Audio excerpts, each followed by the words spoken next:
was the last time your child had a brain break? When was the last time you had one? Here to tell us the importance of brain breaks is former school teacher and now homeschool teacher and mom of 5 at home. Good morning. Welcome back, Tamara, Chilver. All right, so I didn't really think about this, about the power of a brain break, but this totally makes sense to me.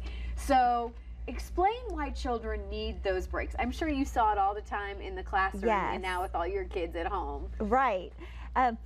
After sitting for about 10 minutes at a time, your ability to focus, it really decreases. And research shows that any physical activity actually optimizes the brain's performance. 10 minutes isn't really that long, though. I think that's why maybe parents and some teachers might be hesitant to say, what, I got to give them a break every 10 minutes? Exactly. But when you're taking a break, your child is able to work faster. So like if your child has 30 minutes of homework, a lot of times parents don't want to take a break because then they're hesitant. Let's get it done. Let's push it through. But when a child, after about 10 minutes, if they take just even a 1-minute break, then they come back and they work faster. So you were telling me, like, if you're really pressuring your kids just to get your homework done, it's going to take them maybe a lot longer if they're not having that break. So go ahead, try the break every 10 minutes. What about adults? Because I can see where this would be useful and beneficial for adults as well. How often should we be taking breaks, even at work or? Right, about 20 minutes is recommended. 20 minutes. Yes, for adults. All right, and then how long, because when we say breaks, how long are the breaks that we're talking about? A break can be 30 seconds, it can be 5 minutes. It's just to get up and move. Kids. Yes. Okay, and then for adults, what do you think? I would recommend the same thing. Sometimes you just need to get up and stretch. All right, easy enough. So let's talk about some examples of brain breaks. So first one, you say jumping jacks. Yes. I don't see a lot of adults doing this in the office or anything. I know, right? But you could try it. Let us know how it goes. This is one of my favorites. And when I taught in school, if I saw a child just wasn't able to focus or they had lots of ants in their pants, as you say, you know, then I would say, go to the back of the class and give me like 10 jumping jacks.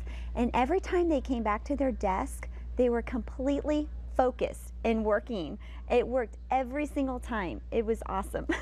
Does that tend to help more with boys, do you think, or do girls need to burn as much energy? Usually boys have more energy, and I have 4 boys, as you already know, and so even homeschooling, I do this often. I would say, let's take a little break and do some jumping jacks, because I knew if they weren't focusing, it was just wasting their time and mine, and let's go ahead and get that energy out in a positive way. Yeah. They like it. All right, snap and clap letters. What does that mean? Okay, well, I like to incorporate movement and learning, because when you do both of them together, then it makes learning stick. So snapping and clapping is just one example of several that you can move and learn at the same time. And snapping and clapping letters, maybe spelling words like you do C-A-T, cat, and then dog, D-O-G, and you just snap and clap, or you can do multiplication facts. I can see where that would facts. trigger your memory a little bit better if there's something else with it. Right, and you can even do multiplication facts like 2 times 4 is 8, 3 times 4 is 12. But just getting them moving, it makes it stick. Okay, very interesting. This you say ride or rock while reading. Yes. Well, a lot of kids have a hard time reading a chapter book for like 30 minutes or 45 minutes, and they just need movement. I've seen parents use stationary bikes and prop a book up and just ride very slowly. The child will ride slowly while reading, but my favorite is a rocking chair. Just that gentle move back and forth while they're reading really helps children be able to read a longer amount of time. Really? So they don't necessarily, if you're doing that, you may not need that quick break every 10 minutes? Exactly, because they're moving.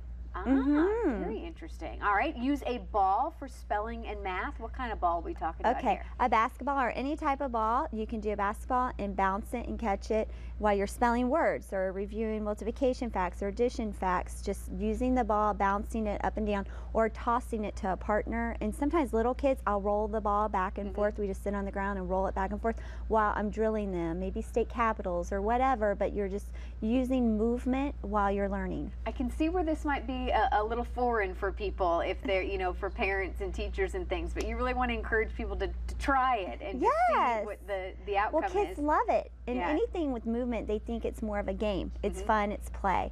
And when you incorporate play and learning, that's the best equation ever. The last two, stand up while working.